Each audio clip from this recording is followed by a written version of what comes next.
Alright guys, one more video on defensive ends. Deep day 3 prospects, and then we'll be calling it good here. We've got 3 more guys to get through here. Let's just jump right in. Starting with a very interesting one, a guy who had a very interesting combine, very effective combine, and he got positive attention. Jalen Redmond of Oklahoma. Already a little bit old, 24 years old, one of the older guys we've looked at so far. 6'2", so short. That's going to help him in the leverage battles. 291 pounds, so, you know, he's kind of stocky a little bit, I guess you could say. He's carrying a lot of weight for somebody of that height. Arm length is okay, 32.58 and 5/8 inches. Hands, 10 and 1/8 inches. His combine, pretty explosive, honestly. 4.8 140 is good, especially for a guy you can get this deep in the draft. His 10-yard split is respectable for an interior lineman. Vertical jump and broad jump, really impressive for a guy of this size. Good 3-cone, good 20-yard shuttle. This guy can move for a 290-pounder. And 27 bench press reps is pretty good. The big boards, there's definitely a diversity of thought here. CBS thinks he's a third-rounder. They're the only ones, though. Sports Illustrated says 4th or 5th. PFF says 5th-ish. Draft Network says 6th. ESPN says 7th. The consensus from the mock draft database is 178th, which would be what? 5th, maybe 6th, somewhere in that range. And there's a lot going on here, I think, with Jalen Redmond. He's made a lot of splash plays over the last 2 years. 18 tackles for loss in 20 games. 7.5 sacks. Has never been part of a great defense or anything. Obviously, it's Oklahoma. But the guy, a large percentage of the plays he makes are in the backfield. And the thing to understand with Jalen Redmond is that when he showed up at Oklahoma, he was like 230 pounds. He was an edge. He played on the outside. And over time, he has moved to the inside and become an inside player, which suits our needs a little bit better in this context. He was a 5-star recruit coming out of high school. And you look at his, athleticism, you look at his size, you look at his strength, his power, it makes sense, right? He's got that quick first step. He's very good at handling offensive linemen. He can shed blocks, he can get off blocks, he can read the play. He gives a lot of effort. He did so many different things in college that were cool. He's good with his hands. Smart player. There's a lot to like here. In a slightly different universe, I think this guy's probably a first-rounder. I think in a different program with different coaches and maybe a slightly different, just a slightly altered path, he could be a first-rounder. The reason why he's not, right now you could call him a little bit of a tweener. I think he's committed, by and large, to being an interior lineman, somebody who can play 3-4 end pretty well. But there are some tweener traits. I think he needs to commit to being the interior defensive lineman completely. He was arrested for a driving under the influence incident in his past. I think it was like 2020, so a while ago, but it happened. Even though he's relatively short, sometimes he plays straight up, which means that even though 6'2" helps you in the leverage battle, sometimes he doesn't use that as well as he could. His length is not amazing. It's okay. And I do wonder if this guy will end up being a 4.3 3-tech at his best. This to me is kind of like a low floor but high ceiling guy. I would be willing to take him in the 5th. I would really like to take him in the 6th, honestly. So there's some good stuff. There's some bad stuff there. Overall, I am intrigued by him at the right point in the draft. Dante Stills from West Virginia is our next guy here, 23 years old. 6'3.5", 286 pounds. So he's got the frame, he's got the size, arms, 32.5 almost. Okay. His combine scores were decent. His 40-yard dash actually very nice for a guy of this size. 10-yard split was good too. His jumps were not quite as good. His 3-cone was pretty good for a guy of this size. So was his 20-yard shuttle. Bench press was a little bit weak, but it will make sense when you take a deeper look at this player. So none of the big boards have him going super high or anything. CBS likes him the best, and they still think he'll be a 5th-rounder at best. Everywhere else kind of has him in the 6th, 7th, or UDFA. The mock draft database has him going in the 7th, so this is kind of a deep reach guy, a very deep reach guy.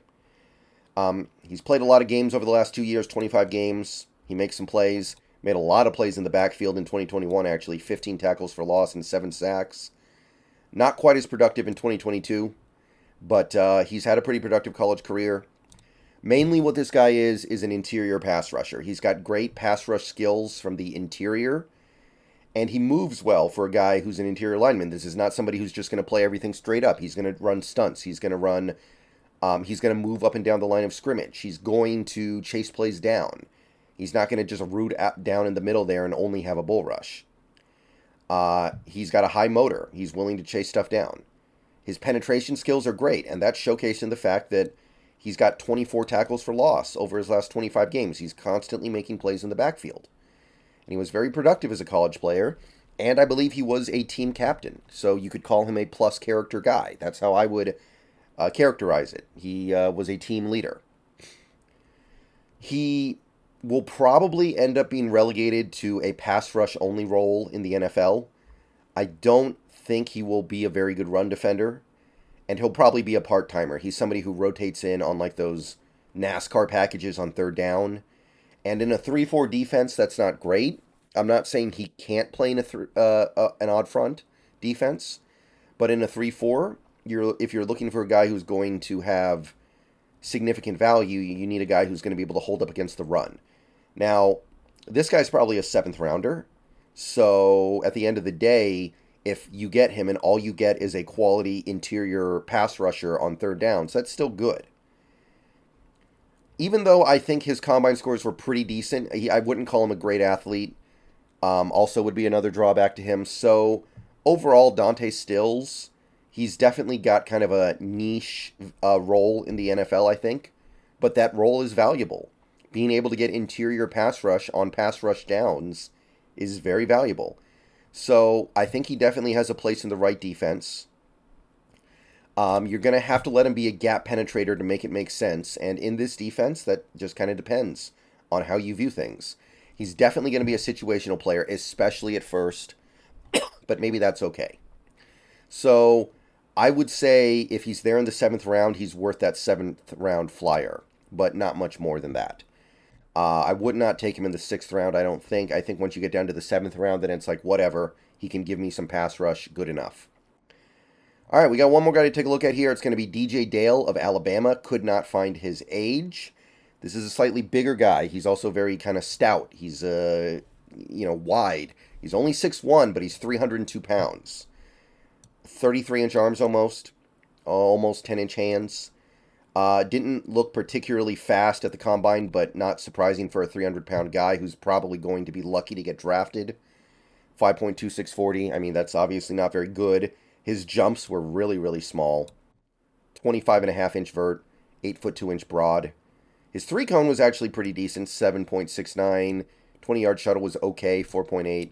But overall, he's the kind of athlete you would expect a person to be when they're 6'1" and 302 pounds. CBS really likes him. They think he can go in the 4th. ESPN also likes him, thinks he can go in the 5th. Every other site I saw was like 6th round or 7th round. The mock draft database says fringe 7th rounder. So this guy could easily fall to the UDFA point. He's played quite a bit for the Alabama defense over the last 2 years, been part of some great defenses, but as you can see, the production has not been that high. He averages like a tackle and a half a game and 6.5 total tackles for loss, so not great production. So what I can say about DJ Dale is that during his time at Alabama, he played in even fronts and odd fronts, which is great. He's got versatility. He proved that he could play in both defenses. His leverage is great, right? I mean, look at him, 6'1". He's going to win a lot of leverage battles because he gets lower than everybody else by default. Even though he didn't make a ton of plays at Alabama in the backfield, he was a really good gap penetrator. He's somebody who could just line up over a gap and shoot through it and disrupt the play. Even if he didn't always make the play, he was constantly disrupting in the backfield. He moves fairly well for a guy his size, especially in this part of the draft. Like, I'm not going to pretend like he's going to be running around from sideline to sideline all the time, but he has some traits that fit well for a mobile interior lineman. Like, he can run stunts. He's quick off the snap, too. He has a quick burst off the snap. He slides off blockers well, too. He's slippery against blockers. He adds value against the run and the pass. He gives good effort. There are definitely some things to like about DJ Dale as a player. The issues with him would be, even though he has experience in even and odd fronts, he was clearly better in the even fronts. So if we're running this Fangio 3-4 defense, what is DJ Dale's value going to be? It might not be as great as it could be for a 4-3 team. When they went to the 3-4 defenses, the odd fronts at Alabama, he would play nose tackle, and he wasn't very good at it. He was not somebody who could absorb a double team and hold up. He would get pushed around by double teams. So if you got him, like this video implies, you would probably play him at defensive end, but the fact that they never played him that way at Alabama makes me wonder, could he even do that? I don't know. Maybe not. So DJ Dale, I think he's an interesting player. A lot of this leads me to believe he's not necessarily what we're looking for here. He does need more pass rush moves overall, even though I think he's a pretty decent pass rusher for the kind of player that he is. I overall think he's a really interesting late-round option, but I think he's meant to find success elsewhere. Go to a place that allows him to be a gap penetrator. Go to a place that allows him to play in an even front, allows him to line up over a gap and just shoot it. And I think he will be successful. I just don't know if that place is going to be here. So the value in the 7th round I think is fair. I would take him in the 7th round because it's the 7th round. But I can't really advocate for more than that. And I just don't know if I see the fit even at that point.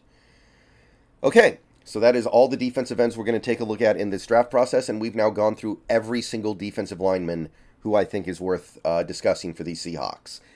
Tomorrow we're moving on to a different position. We're going to start doing the inside linebackers. And can't wait to get started over there. Hope to see you guys tomorrow morning when we launch off there. Go Hawks.